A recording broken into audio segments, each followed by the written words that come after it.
Hello hi viewers, welcome to my channel. ఇప్పుడైతే నేను కరివేపాకు పొడి రెసిపీ అయితే చేసి చూపిస్తాను.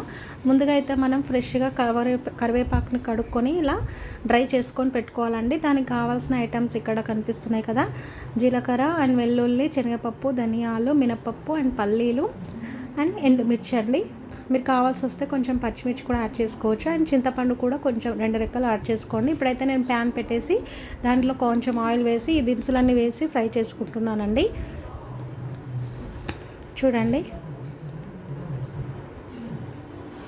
ఇలా అన్నీ కొంచెం కొంచెం వేసుకొని యాడ్ చేసుకొని మనమైతే ఇప్పుడైతే ఫ్రై చేసుకోవాలి. ఇవి గోల్డెన్ రంగులో వచ్చాక మనమైతే మిక్స్లో వేసుకొని మిక్స్ పట్టేసుకోవాలి. నేను కొంచెం పచ్చిమిర్చి కూడా యాడ్ చేసుకున్నాను చూడండి, అంటే స్పైసీ కోసం. కొందరు స్పైసీగా తినాలనుకుంటారు కాబట్టి కొంచెం పచ్చిమిర్చి కూడా యాడ్ చేసుకోవచ్చు, అది యువర్ విష్. అండ్ నెక్స్ట్ నేను కొంచెం ఆయిల్ వేసుకొని దాంట్లో అయితే ఈ కరివేపాకు ఉంది కదా డ్రైది, అదైతే నేను వేసి ఇప్పుడైతే వేయించుకుంటున్నానండి. ఇలా వేయించుకున్న తర్వాత నేనైతే కొంచెం చింతపండు రెక్కలు అయితే వేసుకున్నాను స్పైసీ కోసం. ఇది కూడా టేస్ట్కి నోటికి నాలుకకి రుచి తరగలాలంటే కొంచెం పులుపు కూడా ఉండాలి కాబట్టి కొంచెం వేసుకున్నాను. అండ్ ఇది నేను మిక్స్లో వేసుకొని ఇలా పొడి చేసుకున్నాండి. అయిపోయిందండి రెసిపీ.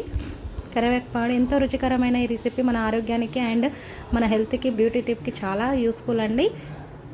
మీరు కనుక ఇది వేడివేడి అన్నంలో అయితే సర్వ్ చేసుకొని తిన్నట్లయితే నెయ్యి వేసుకొని చాలా చాలా బాగుంటుంది అండ్ టేస్టీగా కూడా ఉంటుంది.